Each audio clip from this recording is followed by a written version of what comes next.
Well, hola people, konnichiwa. Back again bersama saya Alfian di channelnya Kudetek. Dan kayaknya sebulan terakhir ini kita kayak nge-review PC mulu gitu, kayak ngerakit PC mulu pak, sampai nguseng gitu kan. Jadi kita tuh ya pengen lah ya kan nge-review gaming gear, karena memang di channel Kudetek itu gaming gear juga kita review, ya kan. Dan kali ini kita kedatangan sebuah headset gaming terbarunya dari Fantech, yaitu Fantech Trinity MH80i Rising.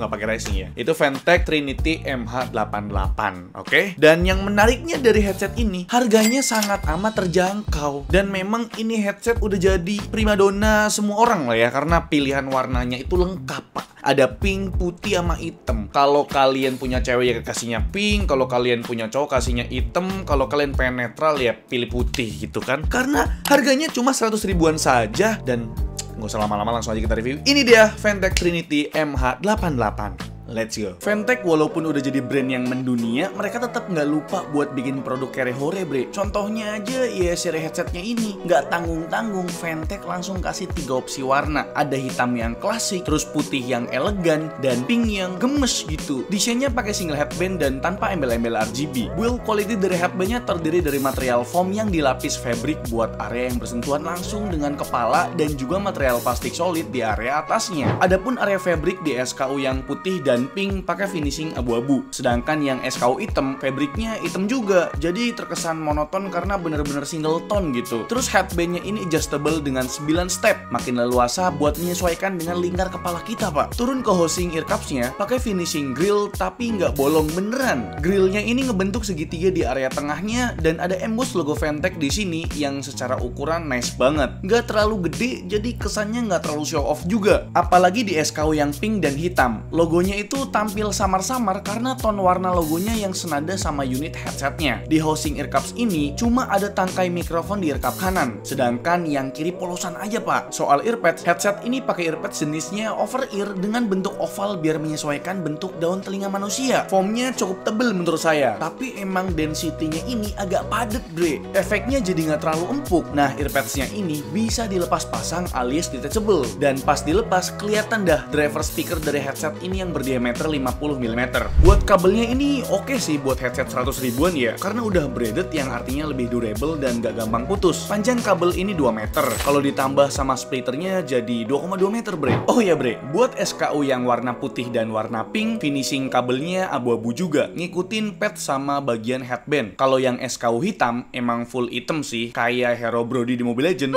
BTW, di tengah kabel ada sebuah modul controller yang berisi volume wheel sama switch buat mute mikrofon. Terus buat interface atau konektornya, bawaan pabrik sih pakai single jack TRRS. Jadi mikrofon in dan audio out-nya dikomboin. Biasanya ini dipakai buat HP ataupun laptop yang cuma punya satu port audio. Tapi kalau buat di PC mendingan pakai splitter aja dah. Dan yang saya suka dari headset ini ya jelas kompatibilitasnya yang luas. Buat HP bisa, buat laptop atau PC bisa. Multi platformnya luas banget buat headset gaming dengan harga yang se-affordable ini. Soal feel penggunaan di kepala rasanya enteng bre, karena bobotnya cuma 238 gram. Nggak berat ini, nggak sampai seperempat kilo loh. Clamping atau jepitnya juga nggak terlalu neken di kepala. Cukup nyaman sih, cuma buat fitting earpadsnya agak kurang nih. Padahal bentuk padnya udah oval, tapi kok daun telinga saya tetap kejepit ya? Apa karena daun telinga saya kegedean? Mungkin buat kalian yang daun telinganya kecil, kayaknya sih pas-pas aja deh. Ya emang Fantech Trinity MH88 ini pakai bahan fabric buat earpadsnya dan juga di bagian atas headbandnya ini ya. Dan kalian perlu tahu kalau bahan fabric itu biasanya ada di headset-headset mahal, karena memang fabric itu mengutamakan tingkat kenyamanan gitu kan, pas dipakai tuh adem. Ya kelemahannya ada juga, kalau pakai bahan fabric biasanya memang suara yang dihasilkan itu agak keluar gitu ya, karena memang isolasinya tidak begitu padat gitu ya. Yang saya suka dari headset ini, dia nggak ada RGB-nya. Biasanya kan headset gaming kan RGB-nya sampai heboh tuh ya, sampai tetangga tuh ya komplain. Apa itu RGB-nya bisa dimatiin gak sih?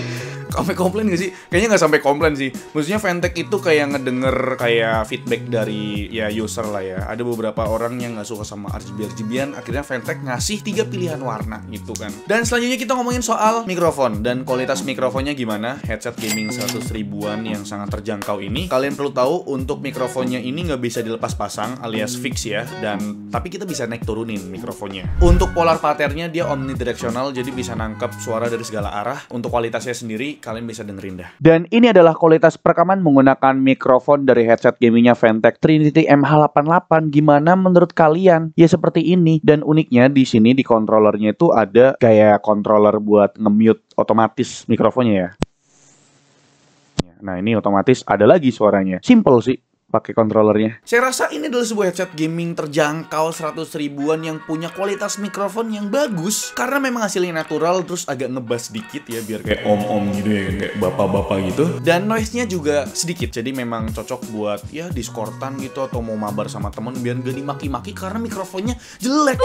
Udah, mikrofon ini lah cukup bagus pak. Dan yang ditunggu-tunggu untuk kualitas suaranya atau sound quality-nya dari headset gamingnya Fantech Trinity MH88 ini gimana sih? Pertama buat dengerin musik dulu pak. Fantech MH88 ini punya sound signature yang lebih ke arah warm atau smooth gitu pak. Cuma bassnya kurang nendang ya, tapi masih berasa tipis-tipis lah. Jadi kalau denger lagu jedak-jeduk tuh rada kayak kurang gitu ya. Kalau treble-nya aku rasa udah sangat cukup ya. Nggak ketinggian, nggak terlalu rendah juga. Detailnya juga oke, nggak pedes di telinga. Buat dipakai jangka waktu lama sangat aman buat telinga. Dan untuk mic-nya juga udah cukup rapi. Antara vokal dan instrumennya nggak nyampur. Separasi audionya udah cukup baik lah di harganya. Soal sound quality, Fantech Trinity MH88 ini kayaknya cocoknya buat dengerin musik yang genrenya itu vokal, pop, akustik, ataupun jazz yang nyantai-nyantai gitu pak. Tapi kalau buat dengerin lagu jedak-jeduk yang emang bass head gitu ya, kayaknya rada kurang sih. Nah gimana kalau buat nge-gaming? Karena ini kan headset gaming, masa nggak dipakai buat gaming? Saya cukup impress ya sama sound quality buat main game, terutama buat main game Valorant pak. Detailnya itu buat step atau langkah kakinya clear ya, positioningnya konsisten, kanan, kiri, depan, belakang kedenger jelas. Suara tembakan atau ledakan pun nggak ngagetin karena treble-nya tuh nggak ketinggian gitu. Nah buat main game Battle Royale gimana nih? Yang notabene tuh butuh headset bagus buat akomodir musuh karena perlu staging yang akurat kan pak. Stagingnya sih udah cukup luas buat main Apex Legends. Posisi musuh dari jarak jauh juga masih bisa kedenger. Cuma kadang nggak konsisten pak. Enaknya emang main game kayak Valorant sih, yang emang positioning musuhnya jaraknya deket gitu. Tapi ya tetap bisa juga dipakai buat main Apex Legends. Kayak misalkan kalau kalian mau main game Apex Legends yang modenya tuh kayak arcade gitu kan, masih bisa. Kira-kira itu dia review dari saya mengenai headset gaming terbarunya dari Fantech, yaitu Fantech Trinity MH88. Dan gimana menurut kalian? Apakah kalian suka dengan warna pink ini? Biar melengkapi gitu kan setup kali ini warna pink kemarin gitu kan. Overall di harga 100 ribuan ini headset udah cukup baik gitu loh. Mikrofonnya oke, tingkat kenyamanannya juga oke, dan untuk pilihan warnanya juga lengkap ya. Dan sekarang tinggal tergantung dari kalian, apakah kalian cocok sama headsetnya ini. Coba deh tulis di kolom komentar. Like video ini kalau kalian suka, dislike kalau saya jelek, dan jangan lupa untuk tekan tombol subscribe yang warna merah kalau misalkan kalian belum subscribe channel ini. Selvian selaku host di channel mengucapkan terima kasih. Sampai jumpa di lain video. Dadah!